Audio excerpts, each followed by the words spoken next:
This is Chick Hearn, and I've been privileged to be the voice of the Lakers for the past 3 seasons.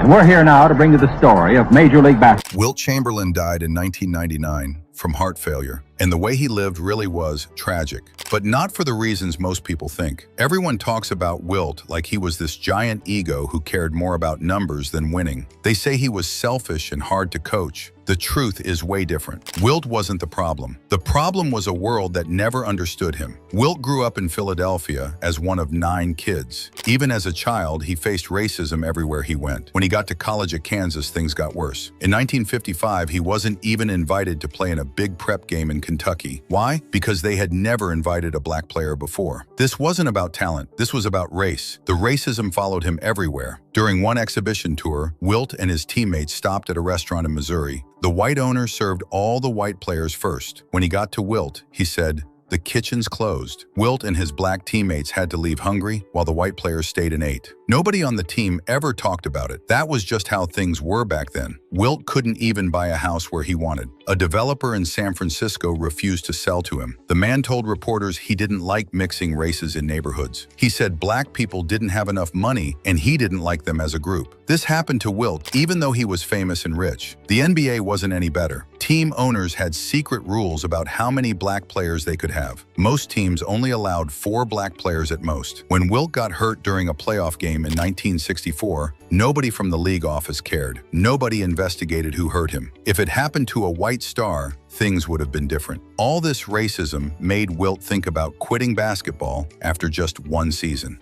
He was tired of being double-teamed and triple-teamed every night. He was tired of fans booing him just because he was tall and black and dominant. So he left college early and joined the Harlem Globetrotters instead. With the Globetrotters, Wilt finally felt free. He wasn't being judged or criticized. He was just entertaining people who loved watching him play. They even got to meet important leaders like Nikita Khrushchev in Russia. For the first time, Wilt felt like people appreciated his talents instead of resenting them. When Wilt finally joined the NBA, he became a statistical monster right away. He averaged over 37 points per game as a rookie. Nobody had ever done that before. Then in 1962, he scored 100 points in a single game. That record still stands today and probably always will. But the media hated how good Wilt was. If he scored 40 points one night, they called him a bum. If he only scored 35 the next night. If he played all 48 minutes, they said he was showing off.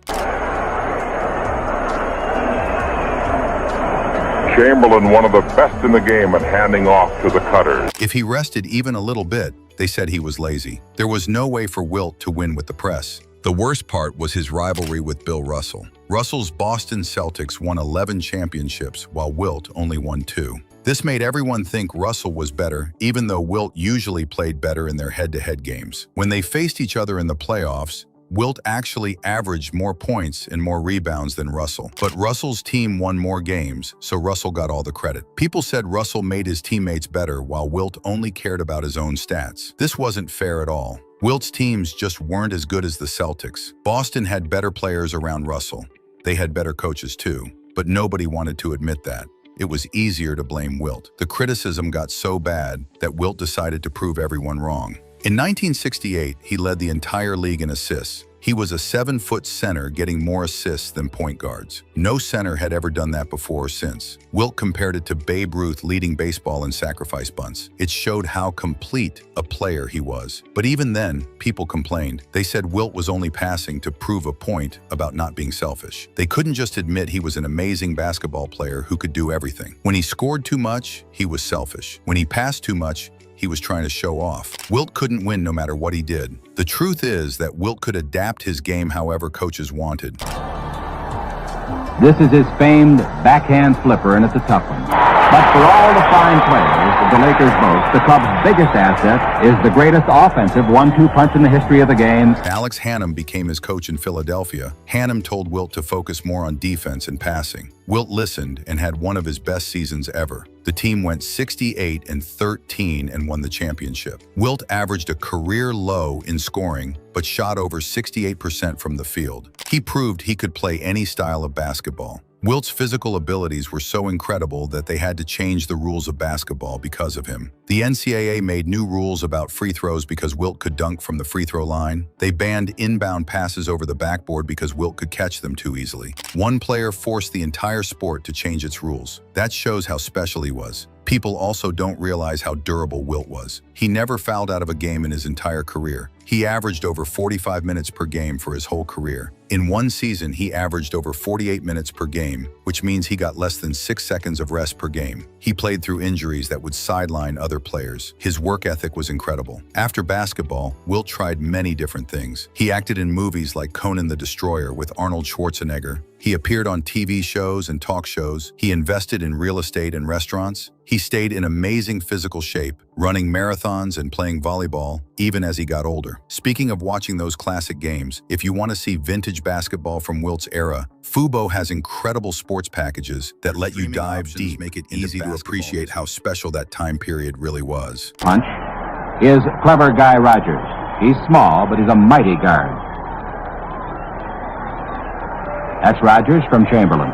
Wilt also gave back to his community in ways most people never knew about. After he died, a huge amount of money went to scholarships for kids in Philadelphia. His sisters said he was always giving and generous, even when they were young and didn't have much money. The Wilt Chamberlain Memorial Fund still helps young people today. What's really sad is that Wilt dealt with heart problems for most of his adult life. He had an irregular heartbeat since his 20s, but he kept it private. In his final years, his health got much worse. He lost 30 to 40 pounds in his last few weeks as doctors tried to help him. He died alone in his house in California at age 63. Wilt wasn't a selfish player or a bad teammate. He was a revolutionary athlete who happened to be black in an era when that made everything harder. He faced racism from fans, media, and even his own league. But he kept playing and kept trying to prove himself worthy of respect. The numbers Wilt put up will never be matched. Nobody will ever score 100 points in a game again. Nobody will ever average 50 points and 25 rebounds for a season. Nobody will ever grab 55 rebounds in one game. These records aren't just impressive, they're impossible. But Wilt's real legacy isn't his statistics. It's how he changed people's minds about what tall athletes could do. Before Wilt, really tall people were seen as freaks. After Wilt, they were seen as potential basketball stars. It's all said and done, though. It's Wilt Chamberlain that the Warriors will turn to.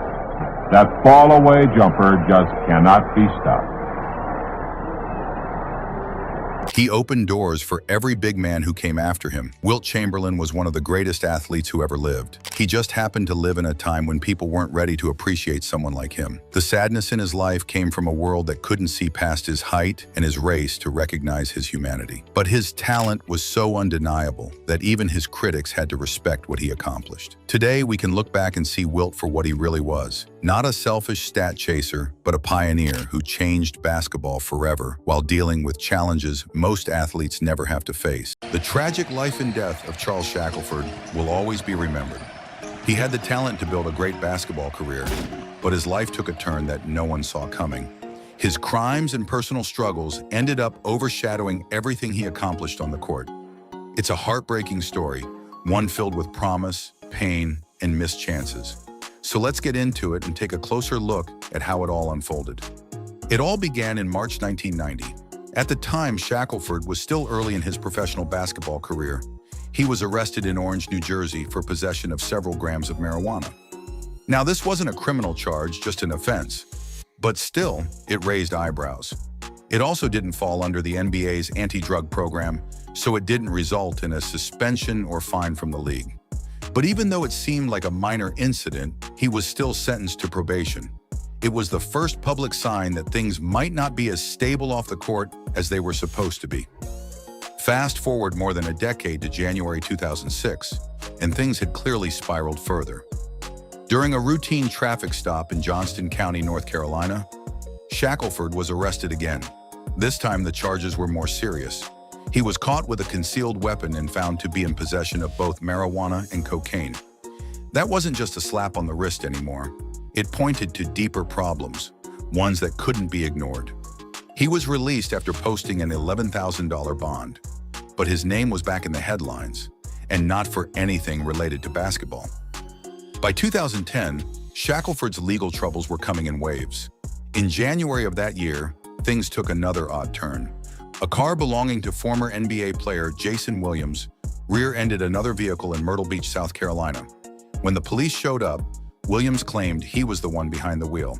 But as it turns out, Shackelford later admitted he had been driving the car. This led to charges of driving with a suspended license and giving false information to police. Another arrest, another mugshot, and another step further from the life he once had. Unfortunately, it didn't stop there. Just a few months later, in July 2010, Shackelford was arrested once again, this time in his hometown of Kinston, North Carolina. In a sting operation, he was caught selling prescription drugs to an undercover deputy. It was a heartbreaking moment. Here was a former NBA player, someone who had once played professionally overseas and had a national profile, now caught up in street-level drug deals. The situation was so bleak that he couldn't even afford a private attorney. The court had to assign him a public defender because by that point, all the money he had earned during his career was gone. And then just a few years later, the story came to its tragic end. On the morning of January 27, 2017, Charles Shackelford was found dead in his home in Kinston. He was only 50 years old. The cause of death was a heart attack. There was no scandal this time, no arrest or headlines about trouble with the law. Just a quiet, somber end to a life that had seen so many highs and lows. Now let's shift the focus to his basketball career, a reminder of just how great Charles Shackelford could have been.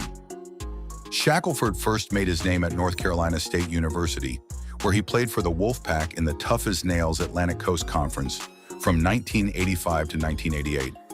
Early on, fans gave him the nickname Shaq, and he quickly became known as the team's indispensable man.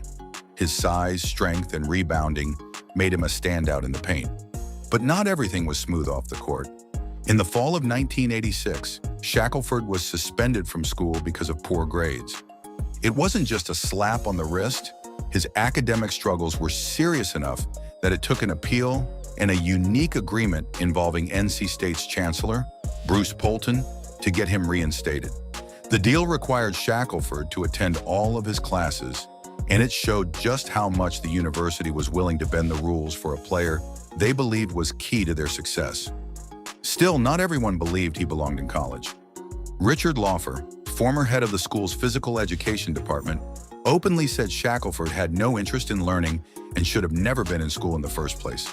Comments like that would follow him throughout his career, always raising questions about whether basketball was the only thing keeping his life structured. On the court, though, Shaq delivered.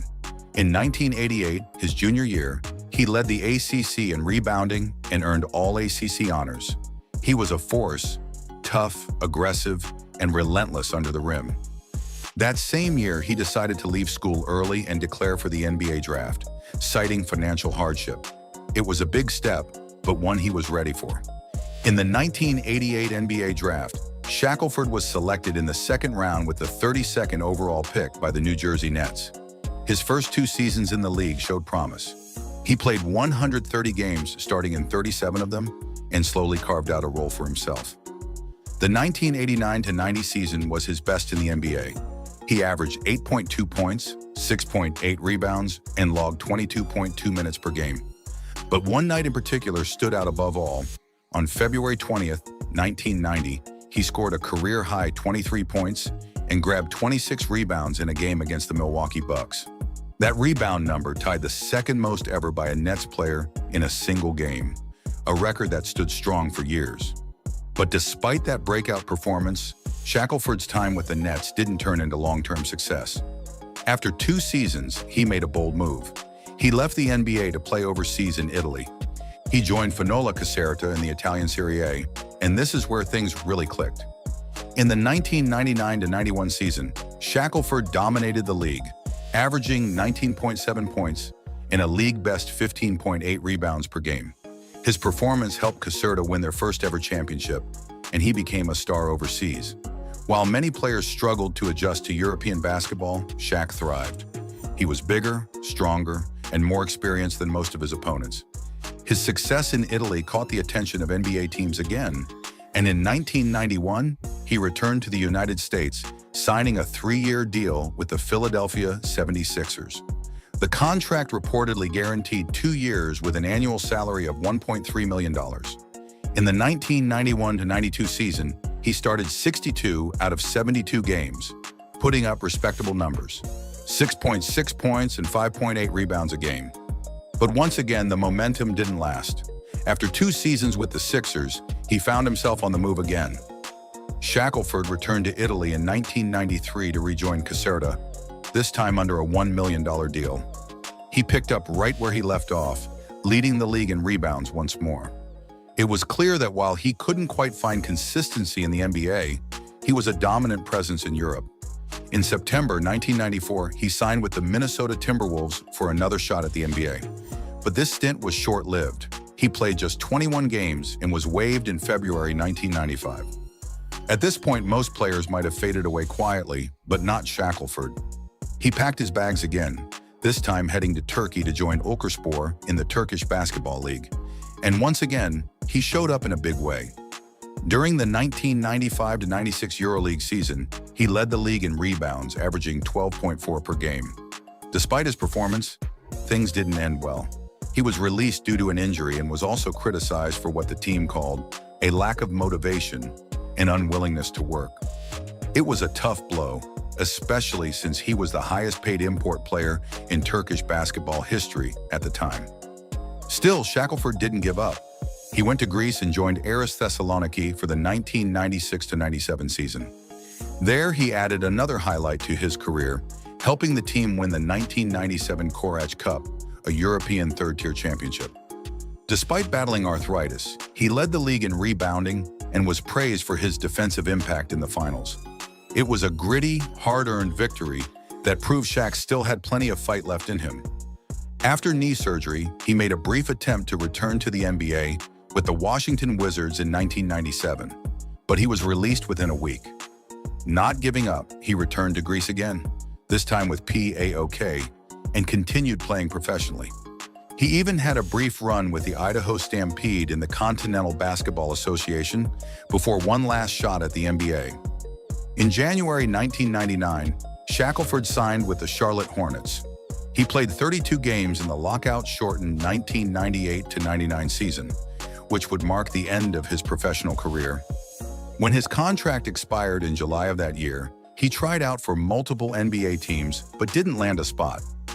After years of bouncing between leagues, teams, and countries, Charles Shackelford quietly stepped away from the game in 2000. Looking back, it's hard not to wonder what might have been. Shackelford had size, skill, and moments of pure dominance. From college stardom to setting records overseas, he had the kind of career that showed just how high he could fly when things were going right. But it was also a career defined by instability, moving from team to team, dealing with injuries, and always battling against the weight of off-court issues that followed him. And that's a wrap for today's video. Don't forget to hit like and subscribe so you never miss an update. We'll catch you next time. Until then, take care and goodbye.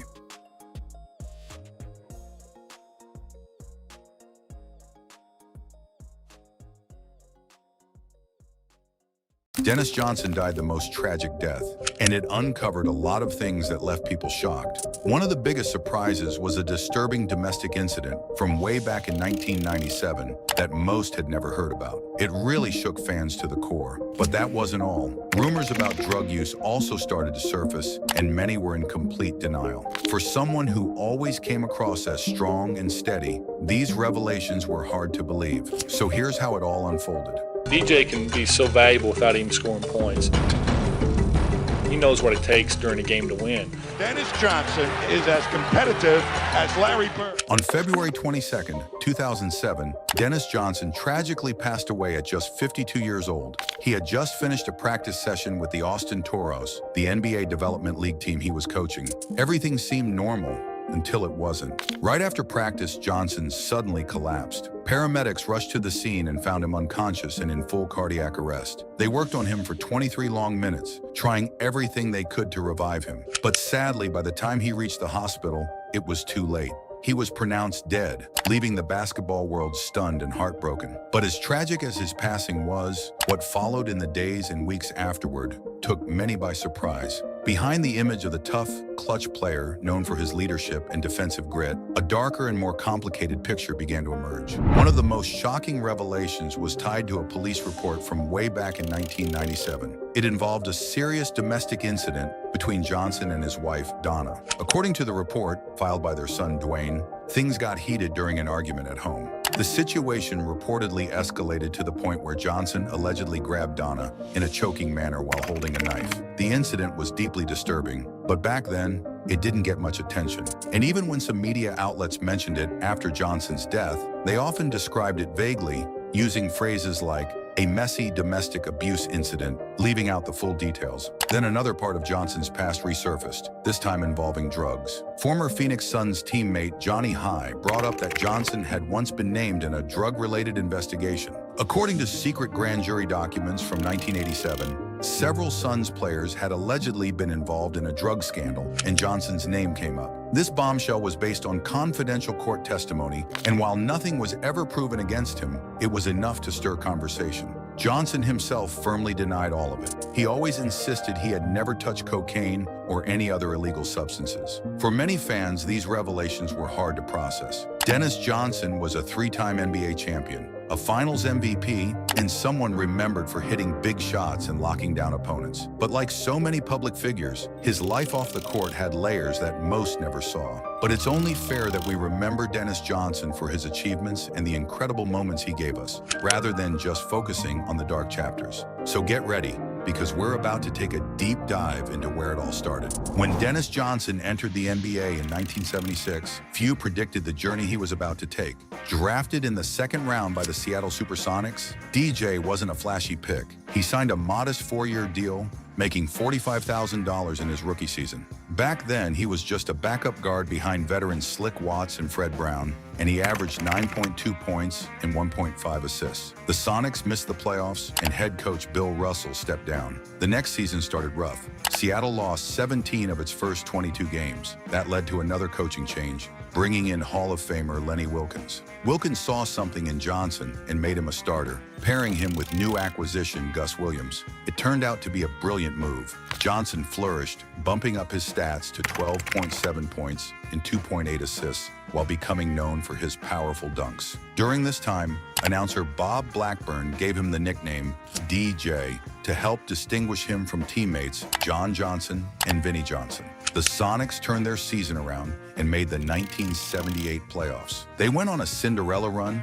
knocking off the Lakers, Blazers, and Nuggets, before facing the Washington Bullets in the NBA Finals. DJ made history in Game 3, blocking 7 shots, a finals record for a guard, but he struggled badly in Game 7, going 0 for 14 from the field. The Sonics lost the championship, and Johnson admitted he choked, but he also said that game taught him what it took to become great. He bounced back with a vengeance. In 1979, Seattle returned to the finals, again against the Bullets. This time, they finished the job. DJ was the standout, averaging nearly 23 points in the series and scoring 32 in a huge Game 4 overtime win. He was named NBA Finals MVP. That same season, he made his first All-Star game and All-Defensive First Team. He had officially arrived. The next season, he took another step forward, posting 19 points and 4.1 assists per game and earning All-NBA second-team honors. But the Sonics fell short in the Western Conference Finals to the Lakers. Despite all the talent Seattle had, DJ later called that loss one of the toughest of his career. Off the court, his relationship with Coach Wilkens began to sour. By season's end, the Sonics traded Johnson to the Phoenix Suns for Paul Westphal. Seattle's record dropped by 22 wins the next year. Clearly, they missed DJ. In Phoenix, Johnson became a top-scoring option. Over 3 seasons, he averaged between 14 and 20 points per game, made 2 All-Star games, and earned first-team All-NBA honors once. His defense remained elite, with 3 straight all-defensive first-team nods. The Suns had some playoff success early on, reaching the Western semis twice. But things unraveled in his final season. DJ again clashed with his coach, John McLeod, and the Suns traded him to Boston for Rick Roby. Phoenix, like Seattle, got significantly worse without him. Around that time, Johnson's name was mentioned in a drug scandal involving the Suns, but he strongly denied any involvement. By the time DJ arrived in Boston in 1983, the Celtics had a strong core. Larry Bird, Kevin McHale and Robert Parrish, but they lacked a defensive stopper in the backcourt. Johnson, a perennial all-defensive team selection, was brought in to change that.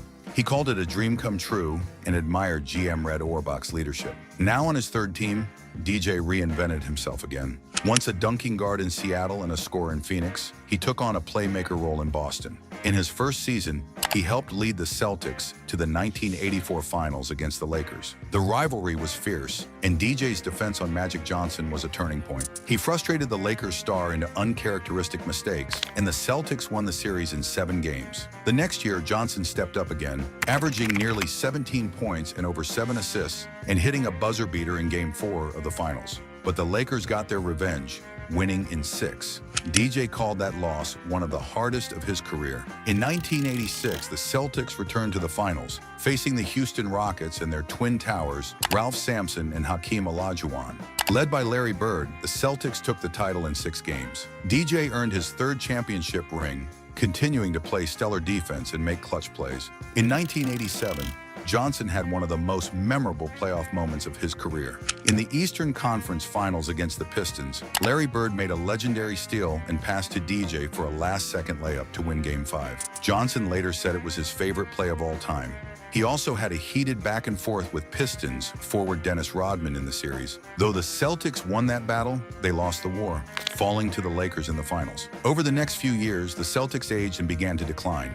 DJ's stats dipped and injuries piled up, especially to Bird. The Celtics were bounced early in the playoffs from 1988 to 1990. Still, Johnson remained a reliable veteran presence. In his final season at age 35, he stepped back into the starting role when needed and earned the respect of teammates and coaches. After the Celtics didn't re-sign him in 1991, DJ retired. At his ceremony, Magic Johnson called him the best backcourt defender of all time. Larry Bird said DJ was the best teammate he ever had. That wraps up today's video.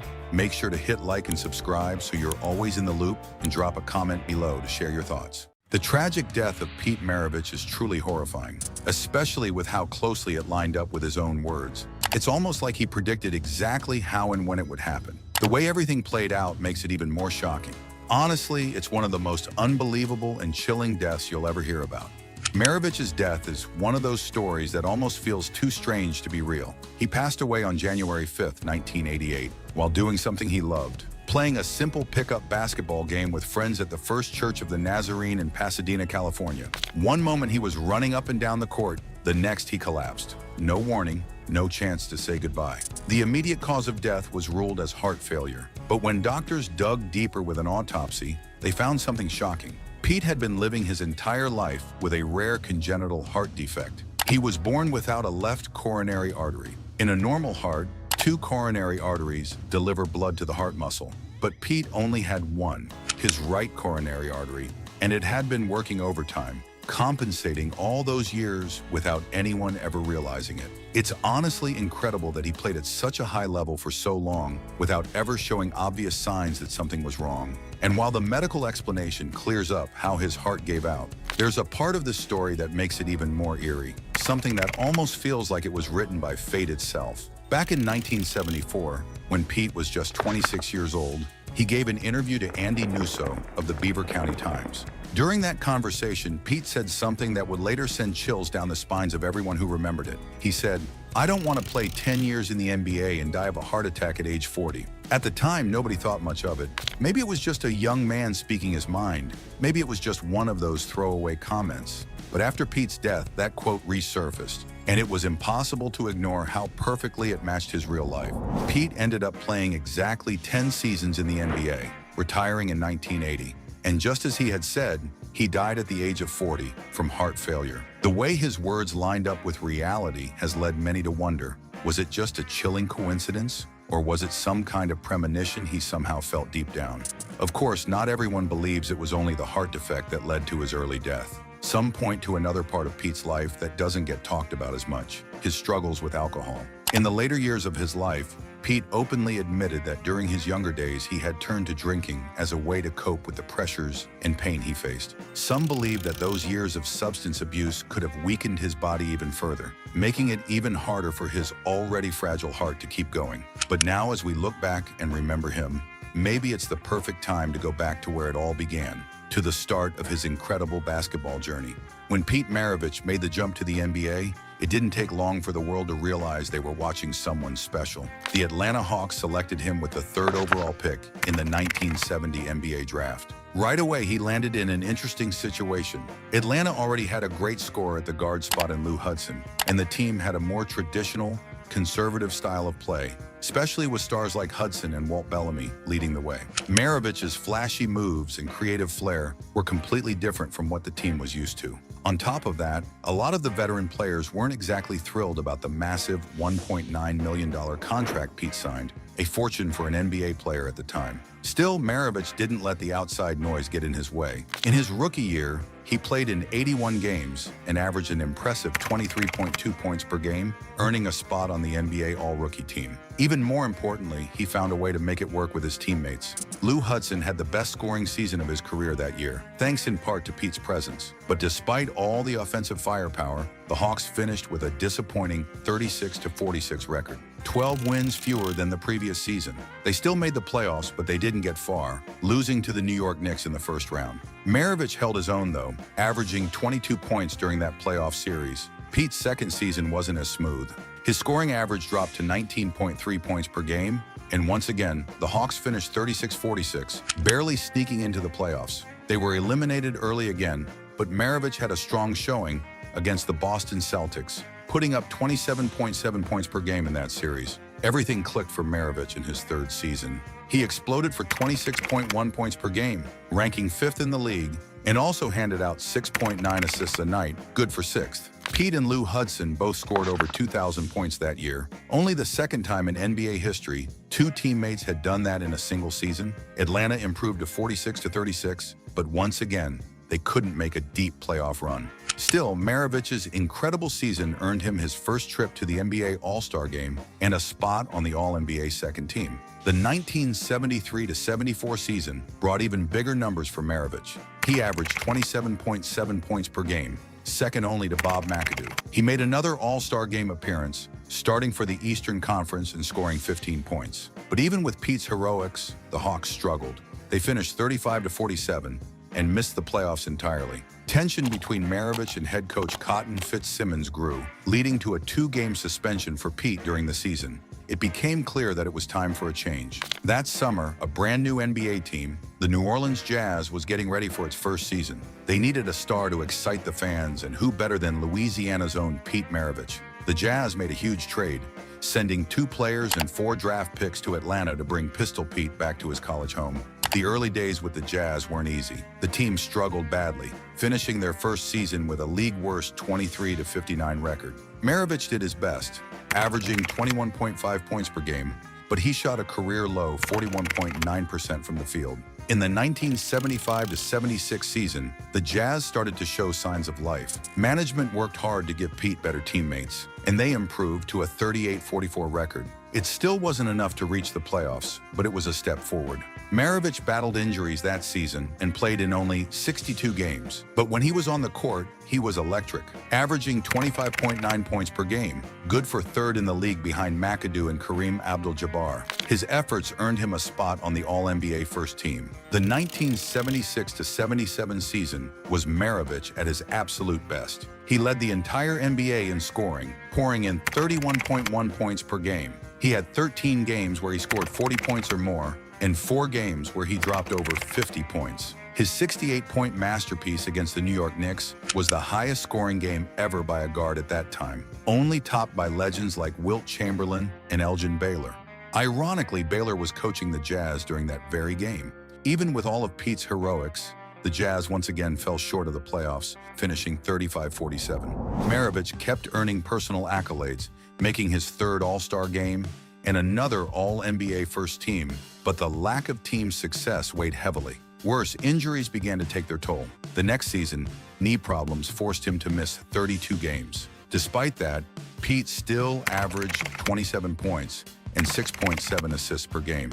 The arrival of Truck Robinson helped take some pressure off Maravich, and the Jazz narrowly missed the playoffs with a 39-43 record. It felt like they were close, but fate had other plans. The injuries never really let up after that. In the 1978-79 season, Maravich played in only 49 games. He still made the All-Star team, but his scoring dipped to 22.6 points per game, and it was clear he wasn't the same player. Meanwhile, the Jazz were falling apart both on and off the court, facing serious financial problems. In desperation, they traded away Truck Robinson, and in 1979, the franchise packed up and moved to Salt Lake City, becoming the Utah Jazz. Pete went with the team to Utah, but it was obvious his career was nearing its end. His knees were in terrible shape. He could barely practice. And new coach Tom Nasalki had a rule that players who didn't practice couldn't play in games. Maravich found himself stuck on the bench for 24 straight games, a heartbreaking sight for Jazz fans and for Pete himself. During that time, Adrian Dantley rose to stardom,